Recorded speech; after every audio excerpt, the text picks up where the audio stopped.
네, 북한 상황이 지금 굉장히 엄중하기 때문에요. 북한 뉴스부터 시작을 하겠습니다. 북한이 5차 핵실험을 준비한다고 하더니요. 돌연 잠수함 발사 미사일을 쐈습니다. 그리고 뉴욕에 가 있는 이수영 북한 외무상은 대화를 할 수 있다 이런 취지의 얘기를 하는군요. 북한의 도발과 대화의 이중 전술인 것 같습니다. 먼저 어제 갑작스럽게 저녁에 북한이 잠수함 발사 미사일을 발사했는데요. 이정원 차장님, 네. 어떤 내용입니까? 네, 북한이 그 전에 북극성이라고 한번 공개한 적이 있었죠. 그런 미스를 쏘아 올렸습니다. 바다 속에서. 그래서 이게 성공이냐 아니냐 여러 가지 얘기가 있는데요. 제가 설명을 좀 드려도 되겠습니까? 네. 이 북한 미사일은 원래 그 구소련에서 골프급 잠수함에서 탑재하던 거고요. 거기에서 붙였던 이름은 R-27로 알고 있습니다. 뭐 SSN-6라는 이름도 있는데 R-27로 부르겠습니다. 그래서 이것을 지대지로 개량한 게 지금 북한이 지난번에 쐈다가 실패한 무수단입니다. 네. 무수단은 2,500에서 3,000km를 날아간다 그래서 탄도미사일을 BM, ballistic missiles, BM, 우리 쪽에서는 BM 2,500으로 약칭하기도 하는데 이번에 이것을 우리 군에서는 300km를 날아가야 되는데 30km밖에 못 날아갔다 이렇게 판단을 했습니다. 그래서 왜 300밖에 못 가느냐, 이것도 3,000 내지 2,500 간다고 봐야 되는 거 아니냐 그랬더니 최소한 300은 가야 되는데 네. 300도 못 가고 30밖에 가지 못했다. 이제 그런 판단을 하고 있는 거고요. 화면에 나오는데요. 네, 그렇습니다. 그래서 어디에 떨어진 것 같은데 저가 어떻게 쏘는 거 하면요. 물속에서 불을 켜면 꺼져 버리죠. 그래서 불을 켜지 않고 저런 식입니다. 네. 이 어디에 넣어가지고 쭉 띄우면 공기를 넣으면은 점점 올라올수록 공기가 커지죠. 그리고 수면이 오면 이게 쫙 갈라지면서 그 다음에 불이 붙어 올라가는 건데 그거를 북한은 랭 발사라고 하는 것 같습니다. 그게 성공했다. 그리고 저게 이제 쩍 벌어지고 난 다음에 통이 벌어지고 난 다음에 그 안에 있던 것이 발사가 됐다.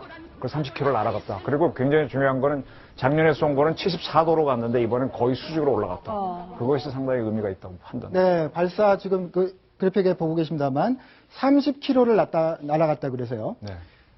여기에 대해서 우리 군 당국은 이게 실패한 것이다 말씀하신 대로 이렇게 보고 있는 것 같은데 북한의 또 평가가 다르죠? 그들의 목표는 저걸 성공이라고 당연히 하겠죠. 근데 우리 쪽에서는 저게 이제 제대로 30km 날라와서는 뭐 대한민국 쏠 데가 없지 않습니까? 한 300 내지 그 이상 날라와야 때릴 수 있는데, 우리 쪽은 완벽한 성공은 아니다라는 판단을 하는 것 같은데, 문제는 저게 수직 발사됐다는 게 문제입니다. 네. 네, 그래픽에 나옵니다만 북한은, 김정은의 멘트로요, 시험 발사의 대성공으로 우리 해군의 수중 작전 능력이 비상이 강화되었다. 이렇게 발표를 했습니다. 네. 이거에 대해서 미국의 또 평가가 굉장히 중요하잖아요. 미국에서 미국 군 당국에서 한 말이 있는데 한번 말 그림으로 한번 준비를 저희가 해봤거든요. 이게 잠수함 발사라는 것을 처음에 한낱 농담거리라고 생각했는데 지금은 대단히 심각한 것으로 발전을 했다. 이렇게 평가가 나왔습니다. 이정훈 위원께 여쭤볼게요. 네. 지금 콜드런치라는 거를 굉장히 지금 북한이 어제 오늘 사이에 강조를 하고 있거든요. 이게 이 성공성에 있어서 중요한 잣대인가요? 네, 굉장히 중요합니다. 지금 나오는 게 지금 콜드런치라는 거죠? 저게 뭔가요, 도대체? 그러니까 요런 뭐라 할까요? 통 속에 이거를 미사일을 넣어서 딱 물속에서 넣으면 떠오를 거 아닙니까? 떠오르면 공기에서 부피가 커지죠. 수압이 작아지니까. 그러면서 탁 이게 찢어집니다. 수압이 제로가 되면. 그러면서 그 안에 있던 미사일이 불이 붙어 확 올라가는 게 전혀 불을 쓰지 않고 올라갔기 때문에 콜드런치, 북한 말로는 랭 발사라고 하는데요. 랭 발사가 그래서 나온. 네, 그런 발사입니다. 저거를 성공했다는 얘기인데 지금 작년에 했던 5월달 거는 이게 갈라져서 올라오긴 올라왔는데 74도로 날아갔습니다. 그러니까 제대로 74도로 올라가려면 지구 중력이 세가지고요. 빨리 벗어나지 못하는 수직으로 올라가야 빨리 극복하지 않습니까? 이번엔 거의 수직으로 올라가서 그거를 확인했다. 저게 확인되면 그 다음에는 장거리 발사가는 게 되고 그 다음에 핵탄두를 올릴 수 있는 기본적인 미사일이니까 북한이 점점 핵 보유로 가는 거죠. 그러니까 현재 콜드런치 방식은 미국이나 러시아나 프랑스나 이런 선진국 한 5개 국가가 성공한 실험입니다. 그런데 북한이 이번에 저게 비록 30km까지 날아가지 못했다고 하더라도 일단 사출만 했다는 것으로도 지난번에 바지선에서 쐈다 말이 많지 않았습니까? 그래서 아마 미국이 저걸 조크가 아니라 이제 대단히 심각한 것으로 받아들이는 것은 저 콜드런치 방식이 북한도 성공했다. 그런 측면에서 상당히 의미가 있다는 것이죠. 네. 아무튼 말입니다. 북한이 올해 1월 6일 날 4차 핵실험을 하기 직전에도 이 잠수함 미사일 발사를 했단 말이죠. 지금 5차 핵실험 준비한다고 하면서 이 SLBM을 발사한 그 의도가 어디 있다고 보십니까, 안창현 소장? 그러니까 이 동성격소죠. 지금 어제 오늘 지금 우리는 핵실험을 할 것이다 이렇게 네. 예측을 했는데 예상을 뒤엎고 해상에서 지금 저 SLBM을 쏘아 올린 거 아닙니까? 네. 이런 걸 볼 때는 또 북한 내부에서 지금 무슨 일이 벌어지고 있는가? 즉 노동당 군수공업부와 또 북한군 전략군 사령부, 네. 그러니까 김낙겸 대장과 이만건 부장 뭐 이런 사람들과의 과잉 충성 경쟁이 벌어지는 것은 아닌가? 물론 다 전략적으로 김정은이가 지휘하긴 하지만 네. 이런 충성파들이 핵무기냐 SLBM이나 뭔가 비장의 카드를 자꾸 7차 당대전에 이게 보여줘서 자기 업적을 과시하고 이렇게 하겠다 이런 의도기 때문에 저것이 통일적인 지휘하에 이루어지는지 과잉 충성화에 지금 쟁투가 벌어지고 있는 건지 이것도 우리가 좀 관찰해 볼 필요는 있습니다. 제가 조금 보충을 드리겠습니다. 네. 지금 북한의 노동 미사일과 스커드 미사일은 핵탄두를 올리기에는 작습니다. 근데 이 미사일은 아까 말씀드린 대로 소련의 R-27을 원형으로 한 건데 이건 기본적으로 핵탄두를 올리던 미사일입니다. 이걸 개량한 게 지대지는 무수단이고 그다음에 잠수함 쏘는 건 이번에 SLBM인데 북한은 지금까지 한미 정보당국에서 너희는 미사일 능력이 안 된다라는 거였는데 무수단을 그다음에 이 SLBM을 R-27을 한 대 수입해가지고 몰래 공작적으로 갖고 온 걸로 알고 있습니다. 그래서 그걸 카피를 해서 무수단 한 50발 만들었고 그다음에 잠수함은 이제 시작하는 것 같은데 저거를 보여줌으로 해서 핵을 쏠 수 있다라는 시위를 하는 거고요. 그다음에 지금 북한이 저걸 탑재하기 위해서 심포급 잠수함을 건조하고 있는데 심포급 잠수함이 주로 이렇게 부두에 묶여져 있습니다. 근데 지난번 발사할 때 그리고 저기 작년 5월 달에 발사하는 모습인데 그때 부두에서 나와서 자망을 했습니다. 그래서 헷갈리는 게 저것이 지금 진짜 저기서 쐈는지 아니면은 물속에 어떤 바지선을 넣고 쐈는지 헷갈리는데 어쨌든 잠수함이 부두에서 나왔기 때문에 상당히 시리어스하다, very serious하다고 미국의 당국자가 얘기했는데 시리어스합니다. 네, 이미 그 한미일 간의 의견이 굉장히 활발하게 공유가 됐고요. 이번 어쨌든 잠수함 발사 미사일도 도발이다. 안보리 교류안 위반이죠. 여기에 이어서 이제 5차 핵실험을 올해 1월 상황 같으면 여기에 이어서 5차 핵실험을 이어서 할 것으로 예상이 되는데요. 이미 미국의 그 동아태 담당 차관보가 북한이 5차 핵실험을 하면은 군사적 대응을 하겠다 이런 발언을 했습니다. 네. 실제로 군사적인 대응을 할 수 있다고 보십니까, 이정훈 의원? 저는 할 수 있다고 봅니다. 그 전쟁이라는 것은 충분한 명분을 쌓아놓고 하는 거거든요. 지금 미국이 북한을 프리엠프티브 스트라이크, 선제 공격할 수 있느냐가 지금 계속 관건인데 지금까지 북한이 핵과 미사일 시험 관련해서 7차례 유엔 안보리 결의안이 나왔습니다. 그렇게 쭉 명분을 쌓아놓고 과거 이라크 전쟁 보게 되면 7개쯤 결의안이 나왔을 때 미국이 이라크에 WMD가 있다고 공격을 해 들어갔거든요. 지금까지 계속 6번, 7번 싸우면서 미국이 요구했던 건 중국 너희들이 좀 해결해봐라. 북한하고 친하니까. 근데 지금 중국이 북한에 원유를 공급하면서 해결 못하고 있지 않습니까? 그러면 너희가 안 되면 우리 미국이 군사적으로 하겠다라는 의지를 보일 가능성이 있는 거죠. 그래서 저런 걸 염두에 두고 데니얼 차관보가 한마디 툭 던진 걸로 판단합니다. 네. 그런데 안찬일 소장, 오늘도 보도가 나왔습니다만 북한이 그 휴전선 이북에 300여 문의 방사포, 장사정포를 전진 배치했다. 이런 보도가 있지 않습니까? 예. 만약에 국제사회가 북한의 영변 핵시설이라든지 핵실험장, 함경북도 길쭉은 풍계리죠. 거기를 공격하면은 북한도 어떤 자의적 조치를 할 거 아닙니까? 그래서 서울을 공격하게 되고 서울에는 아시다시피 미국에 굉장히 많은 사람들과 돈이 들어와 있죠.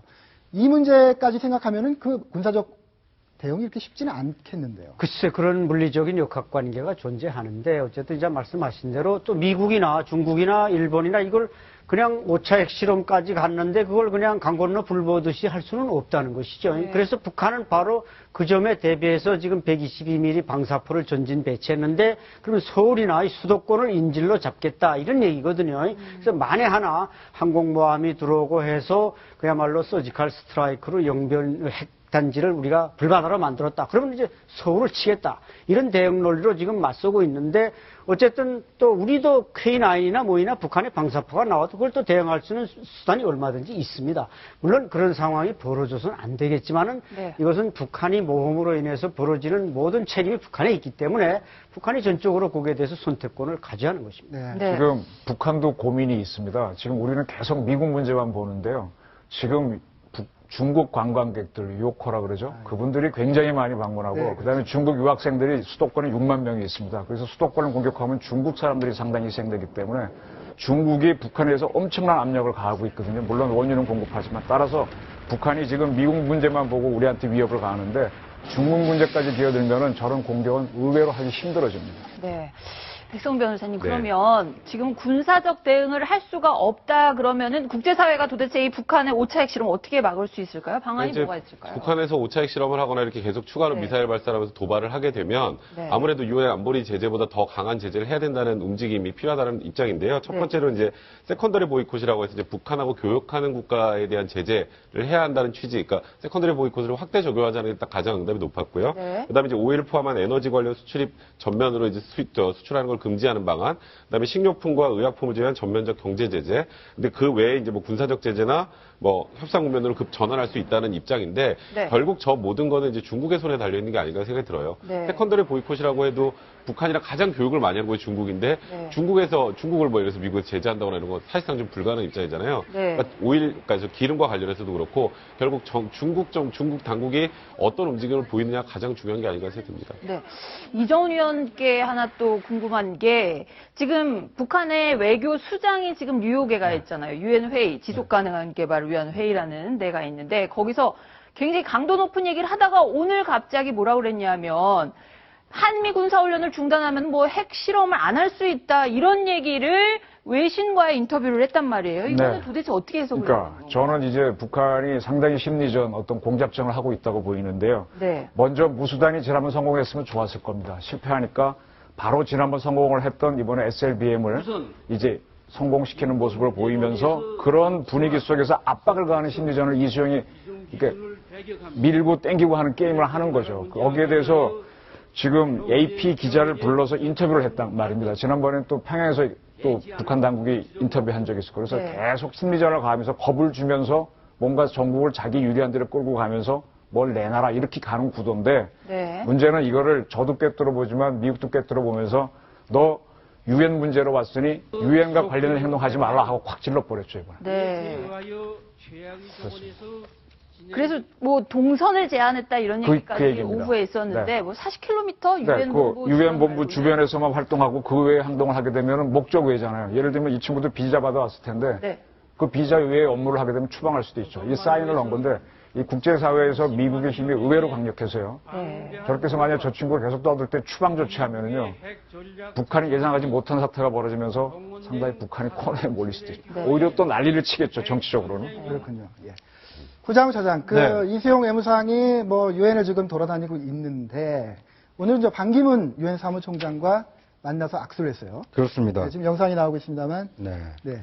두 사람한테 다 나쁠 거 없는 상황이죠. 그렇죠. 필요한 만남이었죠. 네. 어떻게 보면 이제 반기문 사무총장은 임기가 올 연말까지이기 때문에 올 연말 임기를 종료하기 전에 과연 그 한반도 문제를 해결하기 위해서 북한을 방문할 수 있느냐. 이게 이제 어떻게 보면 굉장히 중요한 관심사인데요. 지금까지 반 총장은 3차례 정도 그 방북을 추진을 했다가 무산된 바가 있습니다. 2009년에 방북을 지금 타진했다가 나오고 있는 화면이 밤사이에 네. 반기문 총장하고 이수용하고 저 악수를 하고 인사를 나누는 그 장면입니다. 그렇습니다. 어떻게 보면 뭐 의례적인 만남이라고 볼 수는 있는데 그런데 이제 유엔 그 수장이기 때문에 이 수장이라는 그 상징성을 충분히 활용하려고 북한 이수용 외무상은 활용을 할 거고요. 반 총장도 마찬가지입니다. 지금 현재 유엔의 그 사무총장으로서 한반도 문제에 적극 역할을 할 수 있다. 이런 것을 이제 대내에 과시할 수 있는 그 만남이지 않았나 싶습니다. 제가 좀 반 총장 행동에 대해서 한 말씀 드리고 싶은데요. 반 총장께서 지금 웃으면서 악수를 하시는데 저분이 대권의 뜻이 있다면 다시 한번 판단하셔야 될 겁니다. 북한 갔다 오시면 지지가 올라갈 거라고 하는 것도 막연한 기대고요. 그 반대일 수도 있습니다. 예를 들면 아베를 만난 시진핑이 과거에 어떻게 했습니까? 완전히 무시하는 태도를 했었죠. 네. 지금 저렇게 핵을 떠들고 있는 사람을 만나주면서 왜 웃습니까? 더군다나 유엔 수장인데. 네. 무뚝뚝하게 한번 할 수도 있는데 저렇게 공갈을 치는 사람을 저는 반 총장이 큰 뜻이 있다면은 행동을 좀 달리 했으면 좋겠다. 그렇게 생각합니다. 네, 아무튼 그 북한이 당대회 전에 무력 도발을 하고 거기에 대해서 국제사회가 또 제재를 하면 북한이 어떻게 나올까 이렇게 전문가들한테 물어봤는데요.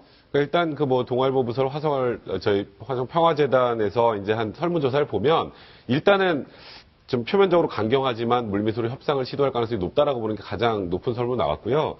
이제 뭐 북한이라는 데가 워낙 예측할 수 없는 곳이니까 그렇게 하면 더 강하게 더 도발을 할 것이라는 움직임도 있었지만 통상적으로는 지금 뭐 미국에서도 정말 극단적으로 선제 공격 얘기도 나오고 중국에서도 좀 압박을 하고 있는 상황이기 때문에 일단은 겉으로는 강경하게 보일지 모르나 물밑으로는 뭐 우리나라도 비롯해서 미국이나 중국에도 어떻게든 손을 내밀 가능성이 높다라고 보는 게 일반적인 반응 같습니다. 네. 미국도 말이죠. 북한이 성의를 보이면 대화하겠다. 그리고 쭉 말해왔는데 어떤 성의를 보여야 되느냐를 네. 물어봤습니다. 그러니까 이제 실질적인 변화가 있어야 된다는 거죠. 그러니까 말 그대로 뭐 비핵화 약속 정도만 가지고는 안 되고 북한의 핵미사일 프로그램 동결 아니면 국제원자력기구 IAEA의 사찰을 수용할 정도의 실질적 변화가 있으면 미국이 나서야 된다는 거고 그 밑에 이제 뭐 비핵화 약속이나 핵포기 육자회담 복귀 선언 정도 만 해도 이제 대화에 나설 거라는 움직임도 있지만 말도 있지만 통상적으로 북한이라는 존재를 믿기가 굉장히 힘든 상황이기 때문에 정말 실질적인 변화가 있지 않는 한 이번에는 강경한 태응을 취해야 되는 게 아닌가라는 게 일단 전문가들의 의견인 것 같습니다. 네, 그렇습니다. 어쨌든 그 북한의 핵 능력이 고도화되면서 국제사회의 압박도 심해지거든요. 그 마찰을 피하고 나가기가 북한도 쉽지 않습니다. 그래서 여러 가지 고민을 하고 있는 것 같습니다.